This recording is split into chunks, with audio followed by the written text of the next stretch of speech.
Guys, welcome back to our YouTube channel. So आज हम देखेंगे CC1 childhood and growing up subject, जिसका हिंदी में नाम है बाल्यावस्था एवं बाल विकास, जिसका फर्स्ट टॉपिक है शिक्षा मनोविज्ञान की अवधारणा, क्षेत्र एवं कार्य। तो हमको फर्स्ट क्वेश्चन एग्जाम में आ सकता है, शिक्षा मनोविज्ञान की अवधारणा को स्पष्ट करते हुए इसके क्षेत्र का संक्षेप में वर्णन कीजिए। तो सबसे पहले आपको हेडिंग लिखना है, शिक्षा मनोविज्ञान की अवधारणा, कॉन्सेप्ट ऑफ एजुकेशनल साइकोलॉजी। ठीक है, तो शिक्षा मनोविज्ञान की एक शाखा है जो शिक्षण, अधिगम और मानव विकास की प्रक्रियाओं का अध्ययन करती है। यह छात्रों के व्यवहार, सीखने की क्षमता, रुचि, प्रेरणा, स्मरण शक्ति, भावनात्मक विकास को समझने में सहायता करती है या सहायक होती है। शिक्षा मनोविज्ञान शिक्षकों को इस बात की जानकारी प्रदान करती है कि किस प्रकार से छात्रों को पढ़ाया जाए और उनकी क्षमता का अधिकतम विकास किया जाए। तो सबसे पहले आपको थ्योरी लिखना है, फिर पॉइंटर वाइज इसको एक्सप्लेन करना है। थ्योरी थी हिंदी मीडियम के प्रशिक्षणार्थियों के लिए। अगर इंग्लिश मीडियम बच्चे भी ये वीडियो देख रहे हैं, मतलब काफ़ी सारे इंग्लिश मीडियम बच्चों का कहना था कि हमारे लिए भी वीडियो बना दिया करो, तो वो सुन ले। ठीक है, कि एजुकेशनल साइकोलॉजी क्या है। तो educational psychology is a branch of psychology that studies the process of teaching, learning and human development. It helps in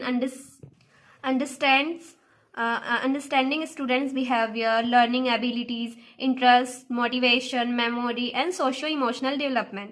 है ना, सामाजिक भावनात्मक विकास को सोशियो इमोशनल डेवलपमेंट कहते हैं। फिर educational psychology provide teachers with insights into how to teach students effectively, है ना, प्रभावी के लिए effectively, and maximize their potential, है ना, अधिकतम विकास, maximize their potential। तो ये इंग्लिश मीडियम वाले इस टाइप से लिख सकते हैं इसका आंसर। फिर नेक्स्ट हेडिंग है शिक्षा मनोविज्ञान के क्षेत्र, स्कोप ऑफ एजुकेशनल साइकोलॉजी। शिक्षा मनोविज्ञान का क्षेत्र व्यापक है, इसके अंतर्गत निम्न पहलू आते हैं। The scope of educational psychology is very broad. It mainly includes the following aspects. तो फर्स्ट है अधिगम प्रक्रिया का अध्ययन, स्टडी ऑफ लर्निंग प्रोसेस। इसमें हम यह समझने का प्रयास करते हैं कि छात्र कैसे सीखते हैं, उनकी सीखने की आदतें और प्रभावी शिक्षण विधियाँ कौन सी है। It involves understanding how student learn, there learning habits and identifying effective teaching methods. Second है विकासात्मक मनोविज्ञान, डेवलपमेंटल साइकोलॉजी। इसमें बच्चों के शारीरिक, मानसिक, सामाजिक और भावनात्मक विकास का अध्ययन किया जाता है। This focus on studying the physical, mental, social and emotional development of children. Third point है प्रेरणा और सीखने का संबंध, relation between motivation and learning. छात्रों को प्रेरित करने के लिए प्रभावी रणनीतियों का अध्ययन और उनके सीखने पर प्रेरणा के प्रभाव का विश्लेषण किया जाता है। It involves studying strategies to motivate students and analysing the impact of motivation on learning. Fourth point है स्मरण और भूलने की प्रक्रिया, process of memory and forgetting.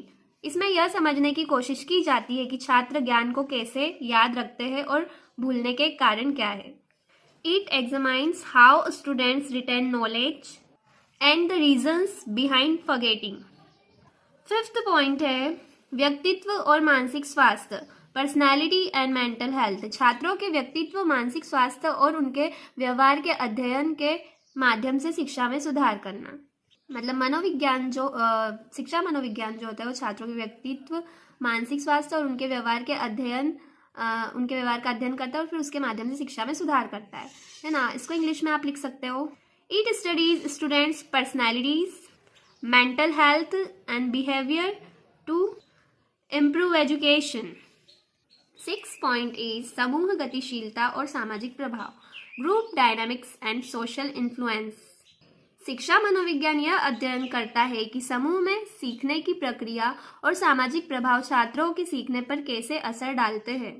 तो educational psychology studies how group learning and social influences impact students learning process. Next point है conclusion, है ना, निष्कर्ष। शिक्षा मनोविज्ञान शिक्षा के क्षेत्र को वैज्ञानिक आधार प्रदान करती है और शिक्षकों को छात्रों की क्षमताओं को समझने और उनके समग्र विकास के लिए रणनीतियां बनाने में मदद करती है। इसका मुख्य उद्देश्य छात्रों के सर्वांगीण विकास में योगदान देना है। Education psychology provides a scientific foundation for the field of education. It helps teachers understand students' abilities and create strategies for their overall development. Its primary aim to contribute the holistic growth of students. So guys, अगर आप और भी ऐसी videos चाहते हैं तो comment करें, like करें, अपने बीएड फ्रेंड के साथ शेयर करें. So thanks for watching my video. Do like, subscribe and share.